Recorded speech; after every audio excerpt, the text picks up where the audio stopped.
Okay, तो देखिए अगर दोनों ऑब्जेक्ट्स नीचे आ रहे हैं, ठीक है, विद द सेम फोर्स, तो ये जो पर्सन है इसको पता है कि इस ऑब्जेक्ट पर एक ही फोर्स है, और वो कौन सा है? Gravitational force. अब क्वेश्चन ये बनता है, ये पर्सन जो है, हाउ विल ही एक्सप्लेन, ये कैसे एक्सप्लेन करेगा कि ये ऑब्जेक्ट रेस्ट पर क्यों है? ठीक है कि नहीं? किसी भी ऑब्जेक्ट को रेस्ट पर होने के लिए क्या कंडीशन है? The net force should be zero. Okay, फिलहाल the net force should be zero. ठीक है, फिलहाल नेट फोर्स जीरो है। ठीक है, इस तरह से। लेकिन ये किसे कैसे एक्सप्लेन करेगा कि ऑब्जेक्ट रेस्ट पर है? अगर डाउनवर्ड फोर्स लग रहा है mg, ठीक है, तो ये अपने हिसाब से सोचेगा शायद मे बी एक और फोर्स लग रहा होगा ऊपर से जो वेट को कैंसिल कर रहा होगा। ठीक है, तो so that the object is in rest. Okay, आप तभी एक्सप्लेन कर सकते हो। अगर आप ये चीज ना सोचो तो ये एक्सप्लेन ही नहीं होगा। हाँ, अगर सोचोगे कि इस पे एक ही फोर्स लग रहा है और वो डाउनवर्ड डायरेक्शन में है ना, ठीक, तो आपको मानना पड़ेगा कि ऑब्जेक्ट नीचे आ रहा है। लेकिन ऑब्जर्वेशन क्या है? ऑब्जेक्ट तो रेस्ट पर है, ठीक है कि नहीं, है ना? इसके हिसाब से ऑब्जेक्ट रेस्ट पर है, तो how will he explain in his frame of reference why the object is in rest? तो ये एज्यूम करेगा कि इस वेट के बिल्कुल अपोजिट में एक और फोर्स है जिसको ये कह रहा है नाम normal reaction. Okay, we will be discussing this normal reaction in some other lecture, लेकिन यहां पे बस आप याद रखो ओके कि नॉर्मल रिएक्शन है क्या। एक्चुअल में it is the effect of this, actual में ये वजह जो होती है ना, क्यों आती है नॉर्मल रिएक्शन, ये फ्रेम ऑफ रेफरेंस की वजह से आती है। इसके बारे में हम डिस्कशन करेंगे। ओके, सो यहाँ पे बस कहने का मतलब मेरा इतना है कि वेट डाउनवर्ड्स है तो there will be a normal reaction. Okay, this is normal reaction, right? Normal reaction. Okay, and there is some other reason also. According to Newton's third law, the force exists in pairs.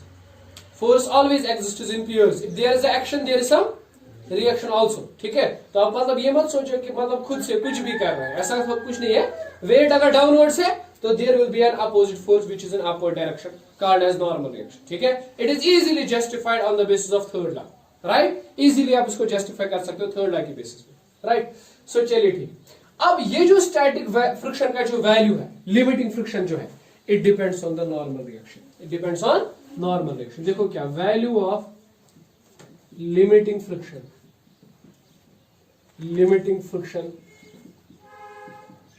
is directly proportional to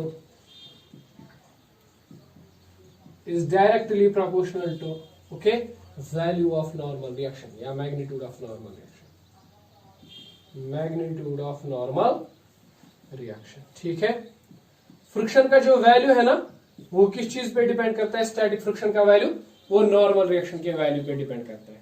okay, से for example like this way, this is the FS static friction and max, जब मैं लिखूंगा तो ये हो गया static friction का maximum value.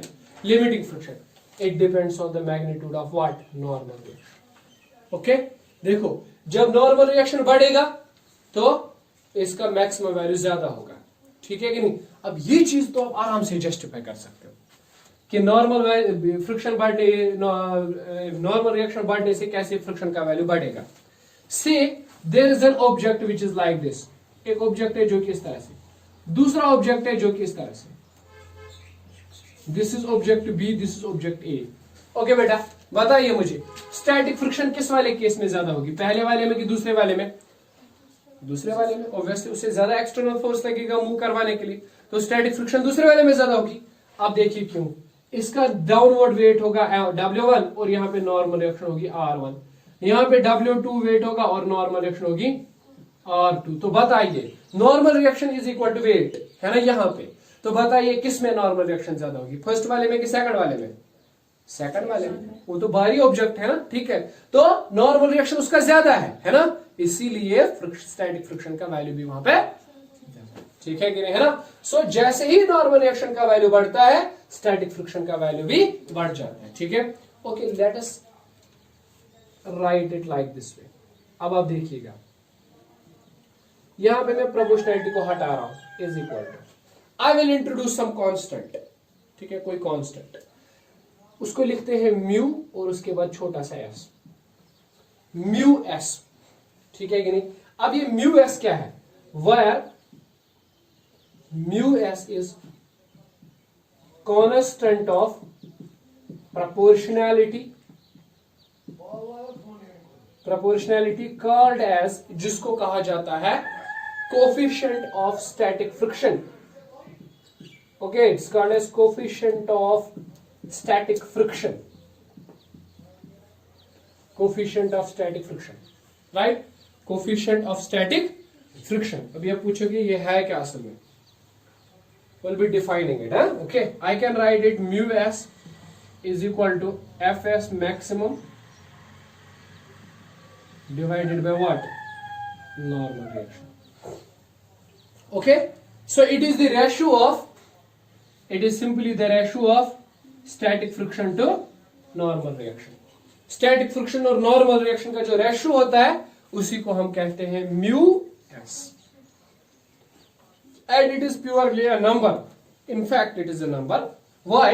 देखिए, क्योंकि force जो है इसका यूनिट न्यूटन है, नॉर्मल रिएक्शन भी फोर्स है, उसका यूनिट भी न्यूटन है. So it is purely a number, एक नंबर है. ठीक है, अभी हम देखेंगे कि इस नंबर से हमें क्या फायदा मिल रहा है, क्यों है. ठीक है, we will be discussing that things, है राइट. सो अब हमेशा याद रखोगे, it's called as the coefficient of static friction. और ये जो म्यू एस है ना, इसका वैल्यू डिपेंड करता है एक ही चीज पे फिलहाल, depends on nature of surfaces, जो मैंने स्टार्ट पे कहा था, है ना. ठीक, इसका वैल्यू जो है वो डिपेंड करता है किस चीज पे, नेचर ऑफ सरफेसेस पे. ओके, अलग अलग. ठीक, तो आप यहां पे याद रखोगे, obviously will say a thing here, एक चीज है यहां पे, force of static friction, force of static friction may be less or equal to what, may be less or equal to it is maximum value, है ना. ठीक है कि नहीं.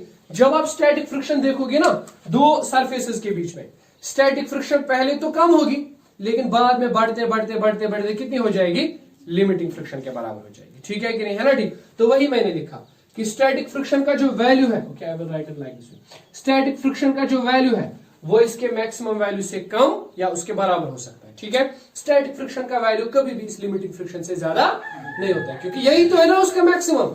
अब उससे ज्यादा नहीं हो सकता इसका value, right. So I can write it F S is less or equal to, now what is this fs maximum? Fs maximum is equal to mu s r. Okay, so the value of static friction is always less than mu s r. Keep remember, okay, this fact is very very important. The value of static friction is always less than the maximum value, है ना. जो भी static friction का value होगा वो हमेशा limiting friction से कम ही होगा, क्योंकि limiting friction maximum है. समझ आ रही है बात. ठीक, okay. So this is what we call as static friction. Okay, okay, let's move to kinetic friction. Now we have second type of friction called as kinetic friction.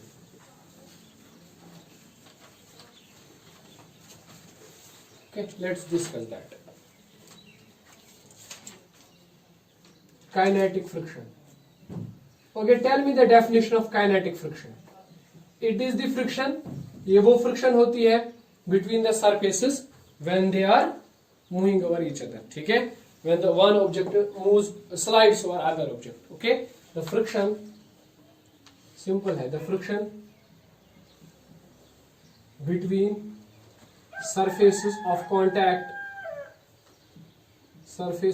contact when one object, okay, slides over other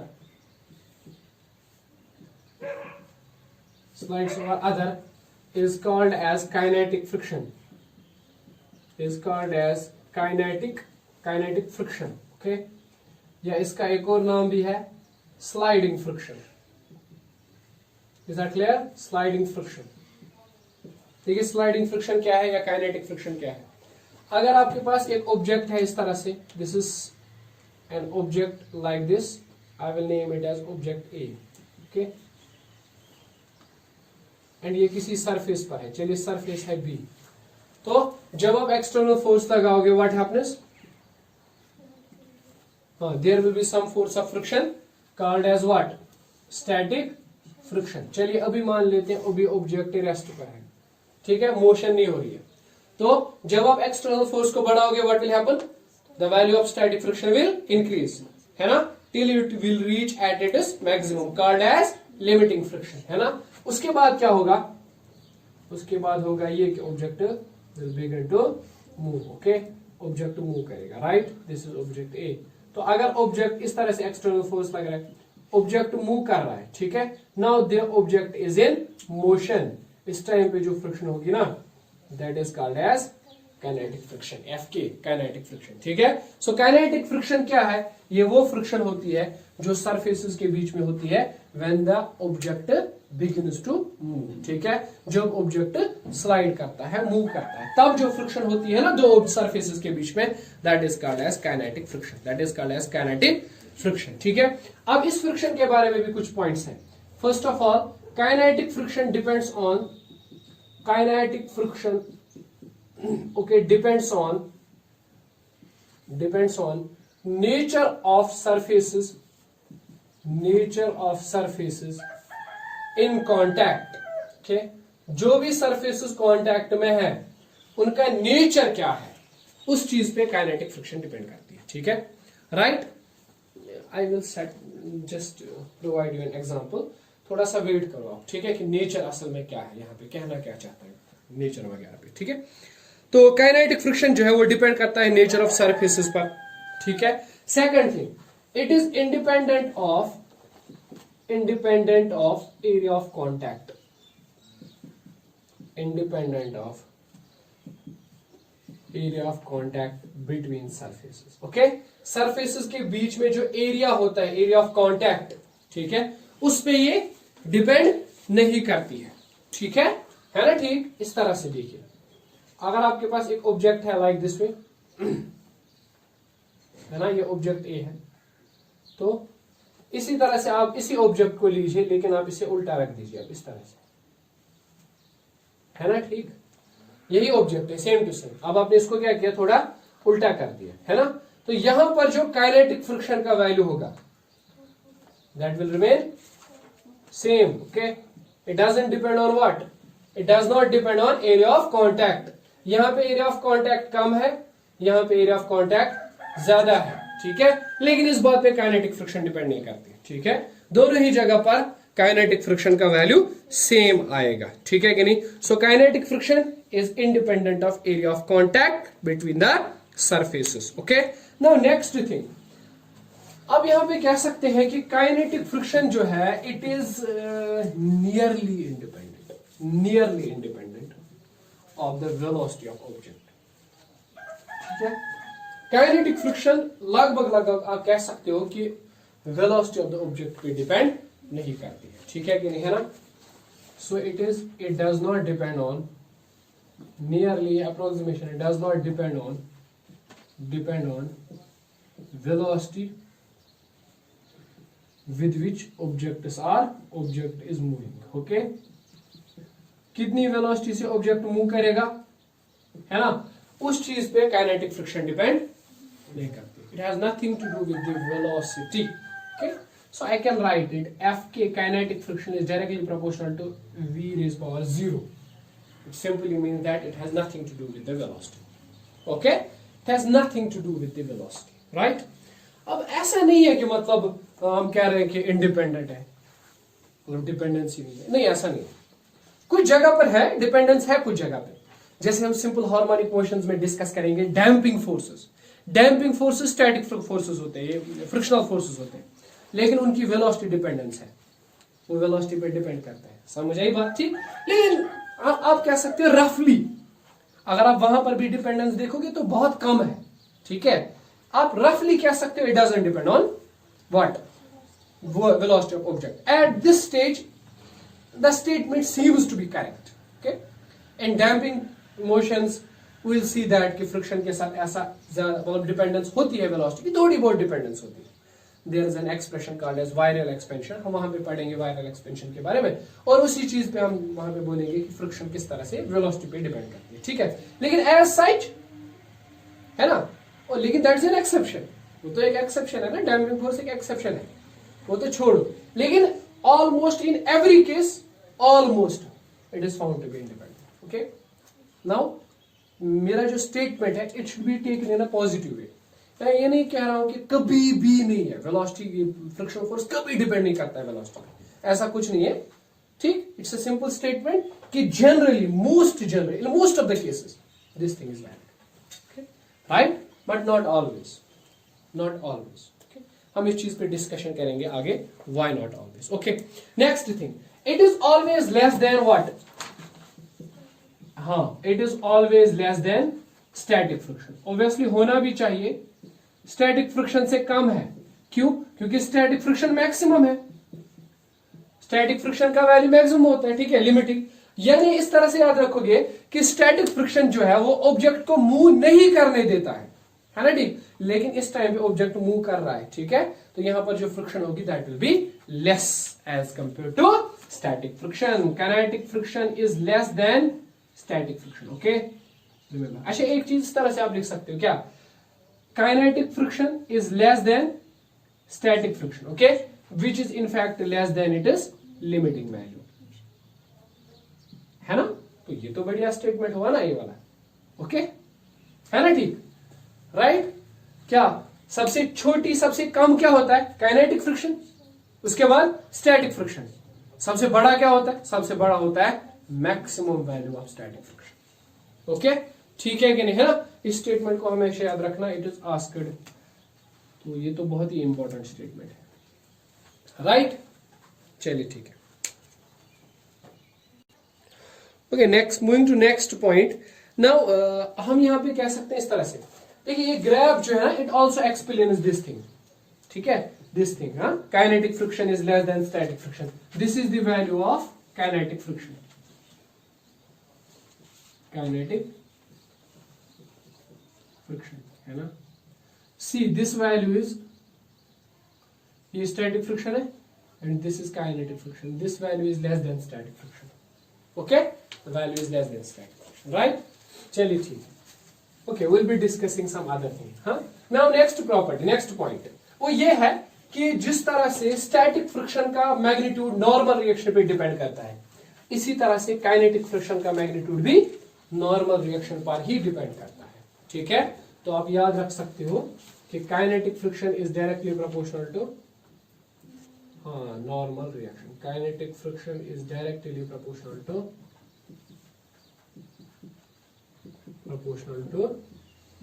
normal reaction, okay. तो kinetic friction is directly proportional to normal reaction, है कि नहीं, है ना। Okay, let's write down this, proportionality को हटा लेते हैं,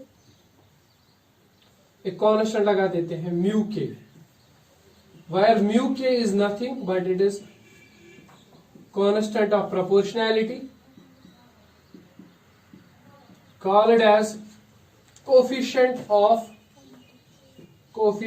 of kinetic friction, इसको कहते हैं coefficient of kinetic friction, ठीक है कि नहीं। तो अब इसको ऐसे लिख सकते हो, mu k is simply Fk by R, it is the ratio of kinetic friction to normal reaction, ठीक है, काइनेटिक फ्रिक्शन और नॉर्मल रिएक्शन का जो रेशियो होता है, ठीक है कि नहीं। और like always it depends on the nature of surfaces, ठीक है, ये सरफेसेस के नेचर पे डिपेंडेंट होता है, इज दैट क्लियर। चलिए ठीक है, अब let me draw a diagram, आप अच्छी से समझ पाओगे इस चीज को। देखो बेटा, इस तरह से है, अगर आपके पास इस तरह से एक ऑब्जेक्ट है और इस ऑब्जेक्ट पर एक्सटर्नल फोर्स यहां से लग रहा है ऐसे, है ना, तो काइनेटिक फ्रिक्शन किस डायरेक्शन में होगी, ठीक है, kinetic friction, this is the weight mg and this one is the, okay, let me write it by r, I have written it by r, ठीक है, some books mention it by n but I have written it r, right, normal reaction, okay. तो शाबाश, बताइए मुझे, what will be the acceleration of the object, हाँ, ये तो बड़ा अच्छा पॉइंट है, एक्सेलरेशन ऑफ ऑब्जेक्ट बताइए।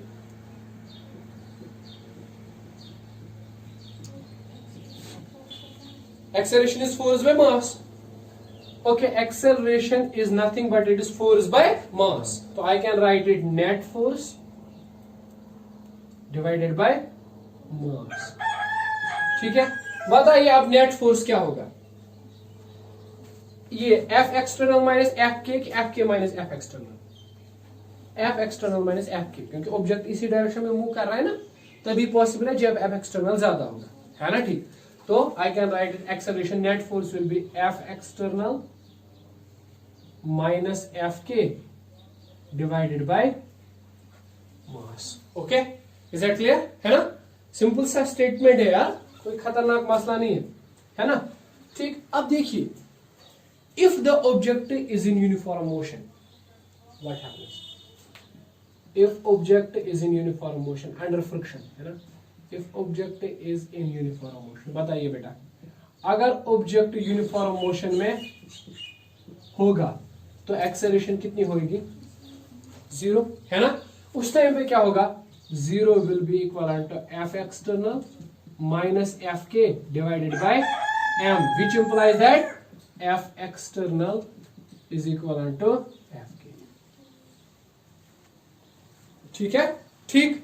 तो अगर एक्सटर्नल फोर्स और काइनेटिक फ्रिक्शन का वैल्यू सेम है, ठीक है, under that condition object can be in uniform motion, ठीक है कि नहीं, है ना ठीक। तो याद रखेंगे कि जब भी कहीं पे फ्रिक्शन हो और आपको कहा जाए ऑब्जेक्ट यूनिफॉर्म मोशन में है, तो आप समझ जाइएगा कि जितना आपने एक्सटर्नल फोर्स लगाया है उतना ही असल में क्या है, काइनेटिक फ्रिक्शन है, ठीक है। अच्छा, व्हाट विल हैपन, देखिए जरा बेटा इस तरह से देखिए, ये ऑब्जेक्ट अभी मूव कर रहा है लाइक दिस वे, है ना, आगे की तरफ जा रहा है। व्हाट विल हैपन सडनली, अगर मैं सडनली क्या करूं, इस ऑब्जेक्ट पर एक्सटर्नल फोर्स को खत्म कर दूं। Okay, there is an object which is moving like this way, है ना, अब मैंने क्या किया, एक्सटर्नल फोर्स को एकदम से हटा लिया। What will happen, object rest पर तो नहीं आएगा ना उसी time, due to inertia it will move, it will move, है ना ठीक। और कुछ टाइम के बाद क्या होगा, रुक जाएगा, ठीक है कि नहीं। सपोज देयर आपके हाथ में एक हॉकी है, ठीक है, और आप हॉकी वाली जो बॉल होती है उसको ऐसे पुश कर रहे हो, ठीक है, कंटिन्यूअसली धक्का दे रहे हो, ठीक। तो मतलब आप एक्सटर्नल फोर्स भी लगा रहे हो और बैकवर्ड में फ्रिक्शन भी है। अब आपने क्या किया, अपनी स्टिक उठा ली, अब एक्सटर्नल फोर्स तो नहीं लग रहा है ना, लेकिन बॉल उसी टाइम पे रुकेगी नहीं, it will try to move, it will move, है ना ठीक। तो मुझे बताइए उस टाइम पे जब आप एक्सटर्नल फोर्स को हटा लेंगे तो ऑब्जेक्ट इनर्शिया की वजह से मूव करेगा, उसकी एक्सेलरेशन कितनी होगी उस टाइम पे, ये इंपॉर्टेंट, कितनी एक्सेलरेशन होगी। If external force is removed, अगर एक्सटर्नल फोर्स को रिमूव किया जाए तो बताइए एफ एक्सटर्नल कितना हो जाएगा बेटा, 0। तो एक्सेलरेशन किसके बराबर निकलेगी, acceleration will be 0 minus F K by M, which means acceleration will be minus F K by M. Okay ठीक, ये एक्सेलरेशन है। और ये नेगेटिव क्यों आ रहा है, क्योंकि जब एक्सटर्नल फोर्स हट गया, now there will be retardation, obviously retardation, कुछ टाइम के बाद ऑब्जेक्ट रुक जाएगा। ओके, दिस इज, ये बहुत ही मतलब एक सिंपल इक्वेशन है, ठीक है। इससे ये पता चला कि अगर एक्सटर्नल फोर्स रिमूव हो गया तो ऑब्जेक्ट के अंदर क्या आ जाएगी, रिटार्डेशन आएगी, means its speed will continuous, its velocity will continuously decrease. Okay, तो this will be simply retardation. Was that clear? It's a retardation. Okay, right.